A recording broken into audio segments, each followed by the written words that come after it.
मैं अक्सर अपने वीडियोस में राहुल गांधी के प्रति और कांग्रेस के प्रति काफ़ी क्रिटिकल रहता हूँ। राहुल गांधी अगर एक नेता ना होके कुछ और होते जिसमें उनका टैलेंट होता, जिस चीज़ में भी उनका नेचुरल टैलेंट है, बहुत शायद बढ़िया रहता उनके लिए।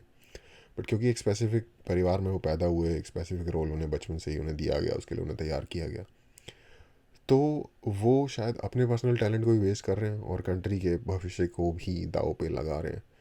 क्योंकि वो कुछ भी हो सकते हैं, कंट्री के लीडर नहीं हो सकते। और जब मैं कहता हूँ नहीं हो सकते, इसका मतलब एक अच्छे लीडर नहीं हो सकते। बनने को तो जिस तरीके के बंदर टाइप की उन्होंने सेना बना रखी है अपने चारों तरफ, उनके होते हुए लीडर भी वो बन जाएंगे अगर वो लोगों को बेवकूफ़ बनाने में कामयाब हो जाते हैं। एनीवे, अभिजीत अय्यर मित्रा जो कि काफ़ी ब्रूटली ऑनेस्ट होते हैं अपने ओपिनियंस में, उन्होंने थोड़ा सा एक्सप्लेन किया है राहुल गांधी के बारे में। वो देखते हैं और फिर बात करेंगे। The problem here is you have a fourth generation ruler Yeah. who has a very, very high opinion of himself. The issue was all the hangers around. बच्चा है, इसने अपने नानी को मरते हुए देखा है, इसने अपने पापा को मरते हुए देखा है. Let's be sweet to him. Let's be kind to him. He has grown up completely with a upbringing which has told him he can never go wrong. He is a wonderful human being. Doesn't matter what he does, he's still a wonderful human being. All his indiscretions, rudeness, obnoxiousness would have been forgiven, saying, look, he's been through a lot, give the kid a break. Okay?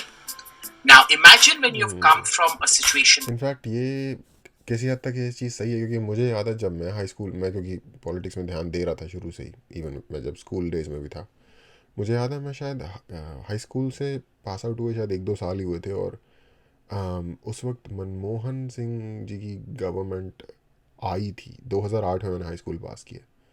तो लोग ऐसा कह रहे थे कि राहुल गांधी को क्यों नहीं बना रहे प्राइम मिनिस्टर। और मुझे याद है कि मैं ये सोचता था कि हाँ यार, उसे बनाना चाहिए, क्योंकि ऑफ कोर्स हाई स्कूल के बाद, खैर वैसे तो बंदा ज़िंदगी भर नाइव रहता है, लेकिन हाई स्कूल के बाद जो वो 15, 16, 17 साल की एज होती है, उसमें कुछ खास नाइव होता है इंसान। और मैं सोचा था हाँ यार, उसे बनना चाहिए था, मनमोहन सिंह को क्यों बना दिया। Like that. And you are for the first time exposed to public accountability through elections. And you fail in 50 out of the 54 elections that you've faced. How does a kid like that react to this? He doubles down on his comfort zone. He externalizes his own failures. I didn't fail. The elections were rigged. I didn't fail. It was fascist, non-democratic forces that cheated me out of an election. Okay, इनका कहना है क्योंकि शुरू से ही बहुत ही covered environment में, like protected environment में वो बड़ा हुआ है, तो सच का सामना तब हुआ कि जब कि इलेक्शंस हुए और असली दुनिया से सामना हुआ कि असली दुनिया में कंपटीशन में क्या होता है। और 54 में से 50 इलेक्शन में वो हार गए। तब उन्हें पता चला कि दुनिया होती क्या है, तो उन्होंने इस पर रिएक्ट ऐसे किया कि नहीं नहीं, मैं फेल नहीं हुआ, इलेक्शन रिग्ड हैं, जो फोर्सेस हैं मेरे अगेंस्ट वो फासिस्ट हैं, ये वो। टू बी ऑनेस्ट, मेरा जो ओपिनियन है ना, वो इससे सिनिकल है, क्योंकि ये ओपिनियन जो इन्होंने दिया ना, ये मानता है कि वो बंदा अपने कोर में अपने साथ ऑनेस्ट बन रहा है। वो अपने आप को जो रीज़न दे रहा है उसमें वो विश्वास रखता है कि ये सही में फासिस्ट फोर्सेस है। मेरा ये मानना है कि एक्चुअली नहीं। अ, मुझे मुझे सीरियस डाउट्स हैं इंटेलेक्चुअल कैपेसिटीज़ पे राहुल गांधी की। वो बंदा एक स्पीच देने में स्क्रू अप कर देता है यार। वो बंदा एक पार्लियामेंट में आके एक सेशन में बोलने में स्क्रू अप कर देता है, पब्लिक के सामने स्पीच देता है उसमें स्क्रू अप कर देता है, कुछ ऐसी बातें बोल देता है जिसपे कि हर बार नए नए मीम्स आते ही रहते हैं उसके ऊपर। ठीक है, ऐसे क्वेश्चंस पब्लिक में पूछ रहा है जाके जिसपे कि पब्लिक सामने से ना बोल रही है और उसकी लाइक एक तरीके से बेइज्जती हो रही है उसमें। इसके या तो इंटेलेक्चुअली डिफिशिएंट है बहुत ज़्यादा, इसका एक ये हो सकता है रीज़न।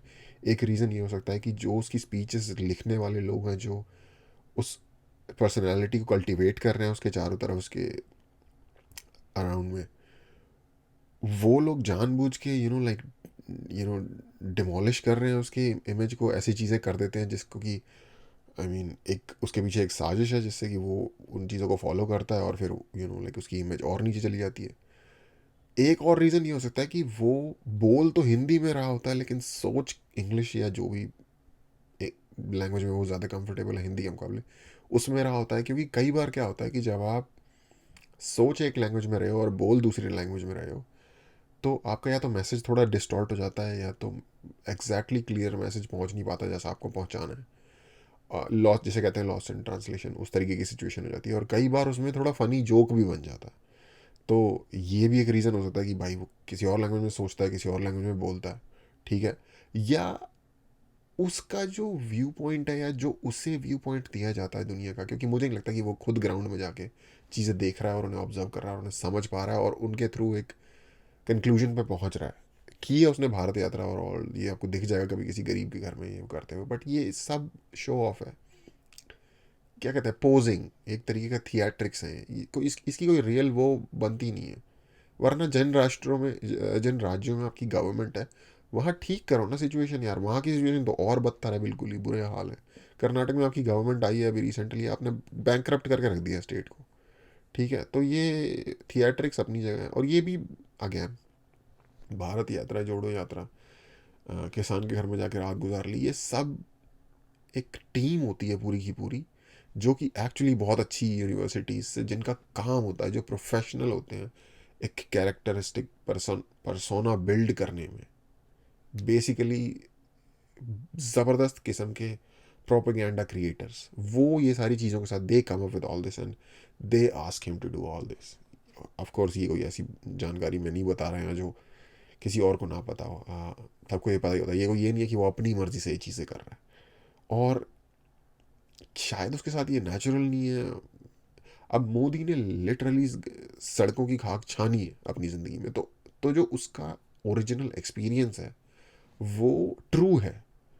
राहुल गांधी ने कभी वो दिन देखा ही नहीं अपनी ज़िंदगी में, तो उसका कितना ट्रू एक्सपीरियंस होगा कितना नहीं होगा वो अलग बात है। और एक नेचुरल लीडर होना हर किसी के बस की बात नहीं होती, हर किसी के अंदर वो जेनेटिक्स, या जेनेटिक्स नहीं शायद सही वर्ड होगा, वो कैपेबिलिटीज़ होती नहीं है। और सो फार जितना राहुल गांधी को देखने में आ रहा है उसकी स्पीच में ही वो कंट्रोल या वो जिसे कहते हैं कि अपनी ओर लाने वाली बात नहीं। और एक पॉलिटिशियन के लिए उसका सबसे बड़ा हथियार स्पीच है। उसकी वैलिडेशन उसके परिवार से जितनी मिलनी है उसको मिल रही है, और आज वो जहाँ भी है जिस लेवल पे भी है अपनी लाइफ में वो ऑफ कोर्स उसके परिवार और बैकग्राउंड की वजह से ही है। तो राज क्या कहेंगे उसे, रॉयल ब्लड तो उसे मिल गया, लेकिन जो उसे खुद क्रिएट करनी पड़ेगी अपनी वैल्यू, अपनी लाइक जनता के अंदर कि मैं ये चीज़ हूँ और मैं तुम्हें ले जा सकता हूँ, अपने लीडर का जो इमेज है वो उसकी खुद की स्पीच से होगा, उसके खुद के एक्शन से होगा।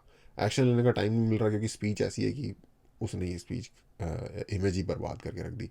और ऑफ कोर्स ऑपोजिशन है वो, जैसे पप्पू कैब बुलाते हैं, इन चीज़ों पे प्ले करते हैं, इन चीज़ों पे लाइक जितना फ़नी वो ना भी हो, कोई सीरियस बात भी कर रहा है उसको भी और ज़्यादा फ़नी करके बता देते हैं। और मुझे नहीं लगता कि उसका विश्वास है कि अपोजिशन फासिस्ट है या कुछ है, वो बस उन चीज़ों को प्ले कर रहे हैं जो उसके बैकग्राउंड में जो स्ट्रिंग पुलर उनको बता रहे हैं, स्ट्रिंग पुलर कह लो या इमेज क्रिएटर कह लो या प्रोपेगेंडिस्ट कह लो, क्योंकि ये सारी ही पार्टीज़ में होते हैं। वो देख रहे हैं कि वो थ्रो करते हैं डर्ट सामने वाले पे और देखते हैं कि क्या स्टिक करता है। अब बीजेपी में बेसिकली इस तरीके के राइट विंग फासिस्ट ये ऐसे ऐसे वर्ड ज़्यादा थ्रो किए जाते हैं, क्योंकि जो लोग बीजेपी को पसंद नहीं करते वो इस चीज़ को और प्रोपेगेट करते हैं और ये चीज़ थोड़ी सी स्टिक हो जाती है। लेफ्ट लीनिंग जो मीडिया के जो ग्रुप्स हैं वो इस चीज़ को और प्रॉप करते हैं, तो इसलिए वो भी ये चीज़ बोलता है। मुझे नहीं लगता कि उसका सही में विश्वास है कि हाँ मैं नहीं हारा, ये तो एक्चुअली फासिस्ट है, इन्होंने मुझे धक्के से हरा दिया। नहीं, मुझे एक्चुअली सही बताऊँ तो ये भी नहीं पता कि राहुल गांधी की मनोदशा या स्टेट ऑफ माइंड क्या है टू बी ऑनेस्ट। और अगर वो सच में मानता है कि मैं जो जो अभिजीत अय्यर मित्रा ने जो कहा कि उसे लग रहा है कि भाई मैं एक विक्टिम हूँ इन लोगों के धांधली का और इनके फांसीवादी होने का, तब तो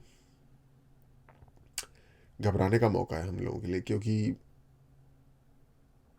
लिमिटेड ही सही लेकिन किसी हद तक चांस है कि ये बंदा लीडर बन जाए हमारे देश का, क्योंकि इसके पास टाइम है। जिस हिसाब से कांग्रेस पार्टी का सिस्टम चल रहा है, ये बंदा अगले 20 साल तक भी पॉलिटिक्स में रह सकता है, और एट सम पॉइंट ऐसा आएगा फॉर डिफरेंट रीजंस जब एंटी इनकम्बेंसी आ जाएगी एक सर्टेन पॉइंट में, चाहे वो अभी ना आए चाहे वो 10 साल बाद आए, लेकिन ये बंदा अपनी एज के हिसाब से अगले 20 साल तक भी कांग्रेस पार्टी के लीडर बने रह सकता है। तो देखना होगा हाँ क्या होगा। होपफुली मुझे लगता है कि हमारे देश के लोग एजुकेटेड हो गए हैं इन टर्म्स ऑफ किताबी एजुकेशन, नहीं इन टर्म्स ऑफ चल क्या रहा है बैकग्राउंड में उस हिसाब से, बिकॉज ऑफ सोशल मीडिया। और यू नो होपफुली कांग्रेस में भी ऐसे लीडर आए जिनको ऑपोजिशन में देखते हुए ये दिल में तसल्ली हो कि अगर ये भी जीतते हैं तो डुबा नहीं देंगे देश को बेसिकली।